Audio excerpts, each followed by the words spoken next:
Salut tout le monde, c'est Antoine, j'espère que vous allez bien. Aujourd'hui, on se retrouve pour une nouvelle vidéo dans laquelle on va parler du couvre-feu mis en place par Emmanuel Macron. Et dans cette vidéo, je vais vous expliquer pourquoi on peut parler d'un aveu d'échec du président de la République. On commence sans plus attendre. Allez, c'est parti.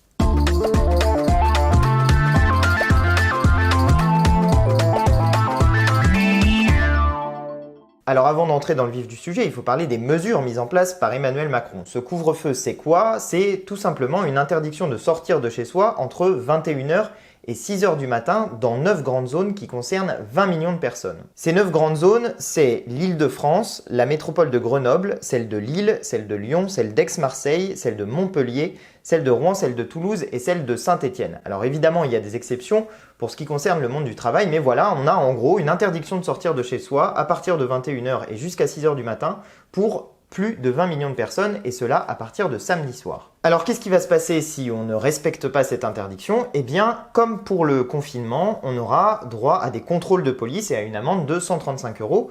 Emmanuel Macron prévoit de mobiliser jusqu'à 12 000 policiers simplement pour faire ça, simplement pour donc fliquer les gens qui ne respecteraient pas ces règles mises en place avec ce couvre-feu. Alors il y avait évidemment d'autres annonces faites par le président de la République, la mise en place d'une nouvelle application qui s'appelle Tous Anti-Covid. Voilà, on est sauvés maintenant. Il y avait aussi des mesures pour le chômage partiel, notamment pour ce qui concerne les bars et restaurants, et puis aussi des mesures concernant les gens qui touchent le RSA et qui touchent les APL pour les aider à faire face dans cette nouvelle période, en fait, ce confinement nocturne qui ne dit pas son nom, et puis pour les aider à passer cette période-là qui va durer jusqu'à 6 semaines et qui pourra être prolongée par un vote à l'Assemblée nationale. Le but d'Emmanuel Macron avec cette mesure, c'est de faire diminuer le nombre de contaminations, de les faire passer de 20 000 par jour à 3 000 ou 5 000, qui est le niveau supportable selon lui pour notre hôpital public. Dernière annonce d'Emmanuel Macron, celle de la mise en place de nouveaux tests qui devraient permettre d'avoir des résultats en 15 à 30 minutes et qui seraient disponibles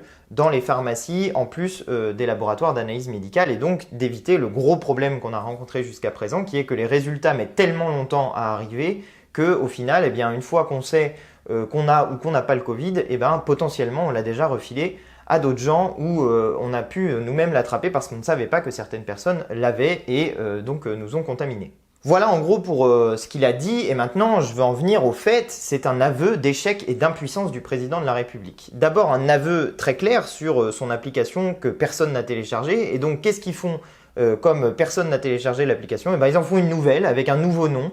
On passe de Stop Covid à Tous Anti-Covid. Qu'est-ce que ça va changer? Absolument rien. Ils n'ont pas compris que les gens n'avaient pas confiance dans cette application et que c'était la raison pour laquelle ils ne la téléchargeaient pas. Et donc ils changent de nom et ils se disent que ça va marcher, mais en réalité, le plus vraisemblable est que ça ne change absolument rien au téléchargement de cette application. Deuxième aveu d'échec évidemment sur les tests, puisqu'il le dit lui-même, ils n'ont pas prévu l'afflux de gens qui viendraient pour se faire tester, et donc ils ont été débordés, alors qu'il était quand même assez prévisible que si on augmente le nombre de tests, il faut en même temps augmenter la capacité à donner des résultats rapidement.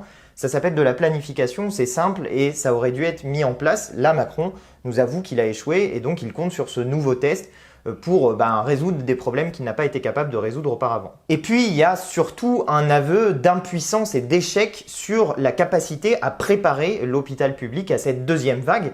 Cette deuxième vague, elle était extrêmement prévisible et Olivier Véran lui-même s'était engagé à faire passer de 5 000 à 12 000 le nombre de lits de réanimation qui sont un petit peu le nerf de la guerre. C'est là où c'est l'endroit où ça peut saturer quand il y a trop de personnes qui attrapent le Covid ou d'autres maladies qui nécessitent d'être réanimées en même temps. Et ils avaient dit qu'ils passeraient donc de 5 000 à 12 000. Ils n'en ont rien fait. À l'heure actuelle, au moment où je vous parle, on en est toujours à 5 000 lits de réanimation. Et puis, autre chiffre qui est scandaleux à mes yeux, ils avaient dit qu'ils commanderaient 10 000 respirateurs justement pour augmenter la capacité de réaction à cette maladie pour préparer mieux cette deuxième vague. Ils avaient dit qu'ils en commanderaient donc 10 000, ils n'en ont commandé que 1 600. Donc ils n'ont absolument pas préparé l'hôpital public à recevoir le nouvel afflux de patients issus de cette deuxième vague de contamination par le coronavirus. Mais il y a encore pire finalement, c'est la situation des soignants eux-mêmes. Vous vous souvenez, pendant le confinement, on applaudissait tous les soirs à 20 h les soignants en disant qu'ils étaient courageux et que c'était eux qui faisaient tenir le pays. Eh bien Macron avait fait des grandes promesses pour les soignants et en réalité rien n'a été fait en tout cas qui permette de faire tenir la digue face à cette deuxième vague du coronavirus. Il y a y a une grande enquête qui a été faite par l'Ordre national des infirmiers qui portait sur 60 000 infirmiers sur les 700 000 que compte notre pays. Et les chiffres sont vraiment alarmants. Un soignant sur 3 dit vouloir démissionner. 57% d'entre eux se disent fatigués par le travail alors qu'il n'était que 33% avant la première vague. Je dis que 33%, mais ce chiffre est déjà énorme et n'était pas assez pris en compte par les pouvoirs publics, alors même que ça faisait plus d'un an que les soignants se mobilisaient dans la rue pour demander davantage de moyens. Mais pour Macron, finalement, il l'a dit en ces termes le 6 octobre dernier, c'est pas une question de moyens, c'est une question d'organisation du travail. On comprend donc qu'avec un président comme ça, on ne pourra rien faire pour améliorer l'hôpital public puisque c'est évidemment de moyens dont on a besoin pour embaucher, pour rénover notre hôpital public, pour ouvrir de nouveaux lits de réanimation et pour faire face à une maladie comme le coronavirus qui surcharge l'hôpital public. Et on n'a pas parlé pour l'instant de la grippe qui elle aussi va arriver et va provoquer des effets similaires sur l'engorgement de l'hôpital public. Mais le plus écœurant dans tout ça, c'est que finalement, au moment même où on apprend qu'on va devoir se confiner le soir, puisque c'est ça ce que veut dire ce couvre-feu, eh bien il y a des chiffres qui sont tombés et qui ne concernent pas l'hôpital public, qui concernent les plus riches dans notre pays. Il y a un rapport qui a étudié les effets de la suppression de l'ISF et de la mise en place de la flat tax sur les revenus du capital et qui a montré qu'en un an, les dividendes ont augmenté de 60%. Donc c'est-à-dire que l'argent est allé davantage au capital qu'il n'a été dans l'économie réelle. Et puis il y a cet autre chiffre absolument scandaleux qui est qu'entre 2009 et 2019, la fortune des milliardaires français a augmenté, accrochez-vous, de 439%, c'est-à-dire qu'elle est passée de 82 milliards d'euros à 442 milliards d'euros.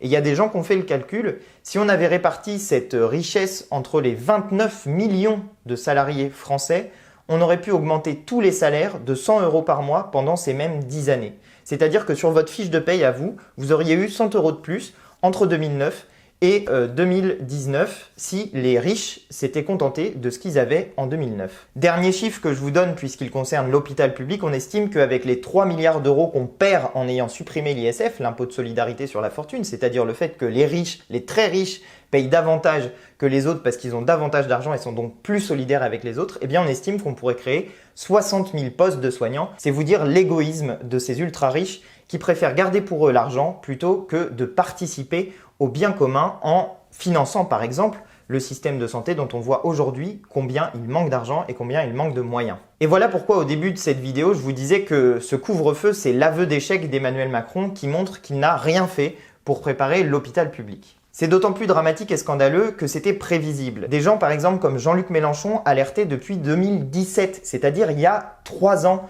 sur la situation de l'hôpital public en disant qu'on allait aller vers un krach sanitaire. Il avait appelé ça comme ça dans un meeting qu'il avait fait à Châteauroux. Mais même si on ne voulait pas écouter ce qu'il disait en 2017, pourquoi pas à la limite, il l'a redit pendant le confinement, il a redit qu'il fallait préparer l'hôpital public à encaisser une deuxième vague du coronavirus.